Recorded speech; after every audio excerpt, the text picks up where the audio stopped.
आप लोगों के लिए सोशल साइंस सामाजिक विज्ञान का ऑब्जेक्टिव आप लोगों के लिए लेकर हाजिर हूँ। तो आप चैनल पर नए हैं तो चैनल को सब्सक्राइब कर दीजिए। चलो खुलेआम ज़िंदगी को जीते हैं, मौज से पढ़िए, कोई टेंशन लेके नहीं पढ़ना है। आराम से देखो, एकदम बेफिक्र, समझो फिल्म देख रहे हो, आराम से, कोई चिंता नहीं करना है, ठीक है। चलिए आइए, बिहार में सर्वाधिक आबादी किस जिले में है? सबसे ज़्यादा जनसंख्या बिहार में कहाँ है ये पूछा है। भागलपुर में, नालंदा में, पटना में। तो सबसे ज़्यादा जनसंख्या कहाँ है? पटना में, ठीक है। सबसे ज़्यादा जनसंख्या बिहार का कहाँ है? पटना में बाबू मेरे। सबसे ज़्यादा जनसंख्या कहाँ? पटना। और सबसे कम शेखपुरा, ठीक है। सबसे कम पूछे जनसंख्या तो शेखपुरा में, और सबसे ज़्यादा आपसे यदि जनसंख्या पूछे तो कहाँ? पटना में। ये बिहार की बात पूछे, बिहार में सबसे ज़्यादा जनसंख्या कहाँ है लल्ला बउआ मेरे? तो पटना में है। सबसे कम जनसंख्या कहाँ है बाबू मेरे? शेखपुरा में है। एक प्रश्न और पूछता है, नोट कर लीजिएगा, लिख लो कहीं। पूछेगा कि प्रति व्यक्ति सबसे ज़्यादा कहाँ के है? तो पटना के है। सबसे कम प्रति व्यक्ति कहाँ के है? तो बताइएगा आप, सबसे कम कहाँ के? शिवहर के। सबसे ज़्यादा प्रति व्यक्ति आए पटना के, सबसे कम शिवहर के। सबसे बड़ा नगर भी पूछे, सबसे बड़ा नगर पटना। सबसे बड़ा नगर पटना, ठीक है। तो पूछा सबसे ज़्यादा जनसंख्या कहाँ है? तो जनसंख्या ज़्यादा पटना का। सबसे कम जनसंख्या कहाँ? शेखपुरा का, ठीक है। आगे देखो बउआ, विश्व व्यापार संगठन का मुख्यालय कहाँ है? पूछ रहा है कि जो विश्व व्यापार संगठन है, जिसको WTO भी कहते हैं, WTO भी कहते हैं, विश्व व्यापार संगठन को WTO भी कहते हैं। क्या कहते हैं? WTO। इसका मुख्यालय कहाँ है? तो मुख्यालय जेनेवा में, पेरिस में, न्यूयॉर्क या वाशिंगटन। तो कहाँ है? जेनेवा में है। इसका मुख्यालय कहाँ है बुआ? जेनेवा में। इसका स्थापना कब हुआ?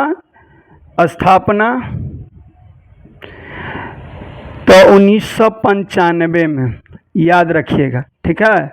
इसकी स्थापना कब हुई बउआ मेरे? विश्व व्यापार संगठन यानी WTO की स्थापना कब हुआ? 1995 में हुआ। कहाँ इसका मुख्यालय? तो जेनेवा में, ठीक है। समझ में आ रहा है ना? चलो आगे बढ़। चलो देखो बउआ लल्ला मेरे करेजे मेरे, बउआ ए बउआ देखो ना इधर, सुनिए ना, आइए ना। महासागर की तली पर होने वाला कंपन का परिणाम है। महासागर यानी कि समुद्र के अंदर कंपन हो रहा है। कंपन यानी हिल रहा है। समुद्र के तल यानी समुद्र के नीचे जो जमीन है वो हिल रहा है, तो क्या होगा? हिल रहा है तो क्या होगा?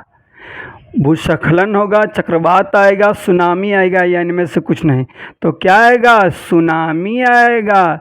यदि महासागर के तली हिल रहा है या भूकंप वहाँ आ रहा है, समुद्र के अंदर तली या महासागर के तली हिल रहा है या कंपन हो रहा है, तो भैया उससे क्या आएगा? सुनामी आएगा। और सुनामी क्या है? एक प्राकृतिक आपदा है। सुनामी क्या है? एक प्राकृतिक आपदा है। नेक्स्ट, आर्थिक विकास का तीसरा क्षेत्र कौन है? पूछा, आर्थिक विकास का तीसरा क्षेत्र कौन है? तो कृषि क्षेत्र, विज्ञान क्षेत्र, शिक्षा क्षेत्र या सेवा क्षेत्र।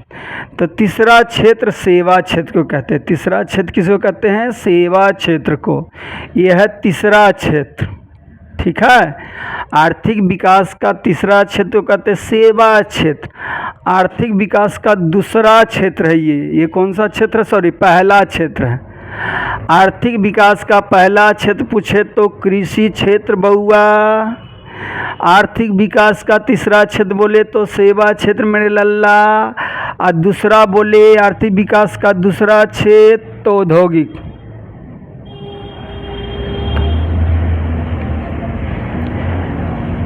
ठीक है। तो आर्थिक विकास का पहला क्षेत्र कृषि, आर्थिक विकास का दूसरा क्षेत्र औद्योगिक यानी कल कारखाना फैक्ट्री, तीसरा सेवा क्षेत्र। तो सेवा में कोई मेवा मिल रहा है ना, तो आप बस माता पिता का सेवा करिए, गुरुजनों को बात को मानिए, पढ़िए लिखिए, महान बनिएगा। ठीक है, चलिए आगे।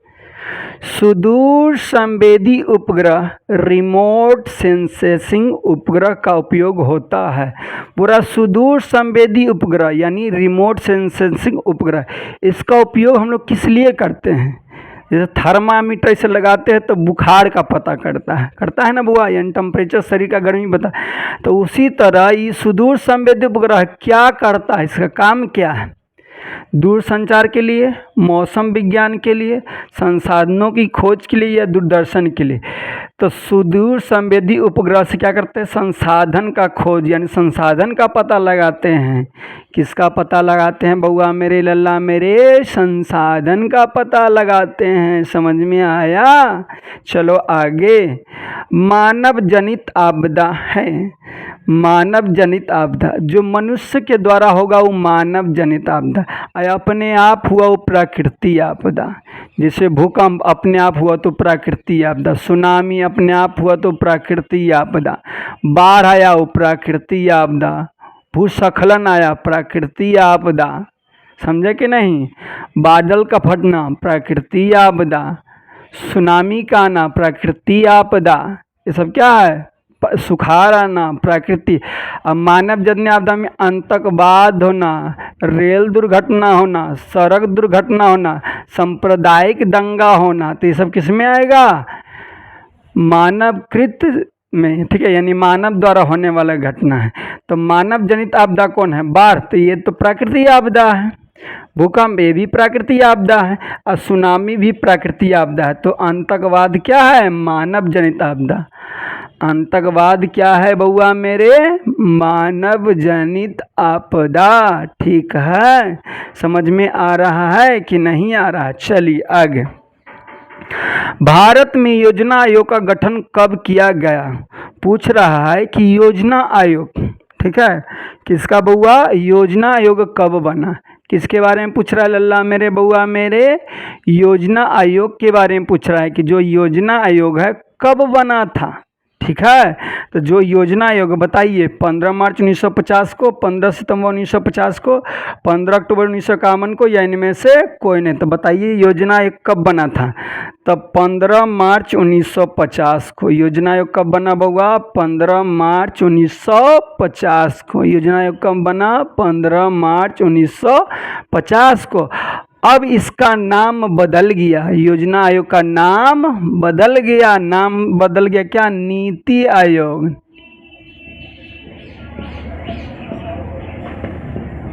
ठीक है, योजना आयोग का नाम अब क्या बदल गया? नीति आयोग के रूप में अब जाने जाते हैं। नीति आयोग कब बना?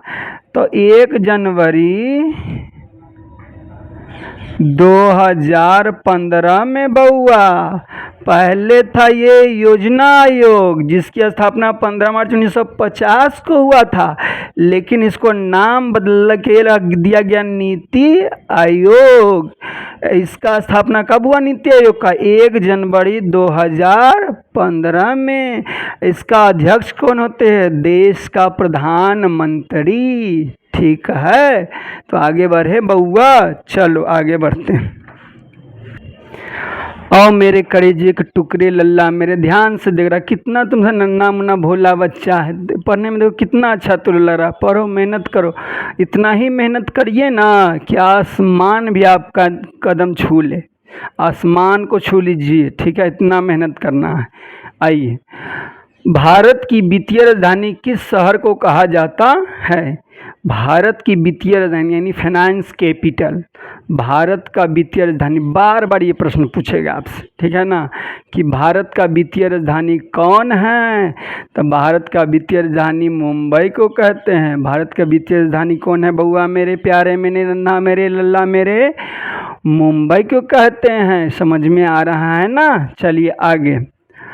आर्थिक विकास संबंधित है। बोला जो आर्थिक विकास है किससे संबंधित रखता है, किससे मिला जुला है आर्थिक तो चलिए बताइए।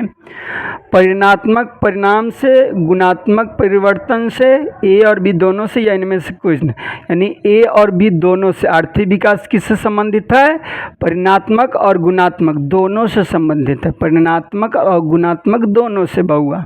आगे, भारत में उपभोक्ता संरक्षण कानून कब लागू हुआ। बोल रहा है कि जो भारत है इसमें उपभोक्ता संरक्षण अधिनियम कब लाया गया, लागू कब किया गया।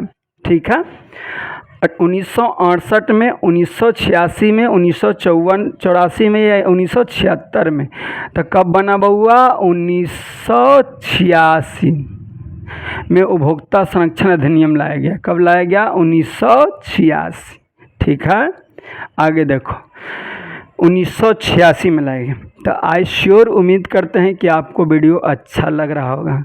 तो अच्छा लग रहा है प्लीज़ लाइक कर दीजिए और दोस्तों के बीच में प्लीज़ शेयर कर दीजिए, प्लीज़ शेयर कर दीजिए। और नए हैं तो चैनल को सब्सक्राइब कर दीजिए। बस इतना आप काम करिए, पढ़ाना हम पे छोड़ दीजिए, बस आप शेयर करिए और लाइक कर दीजिए। ठीक है, आज के लिए इतना ही। जय हिंद, जय भारत।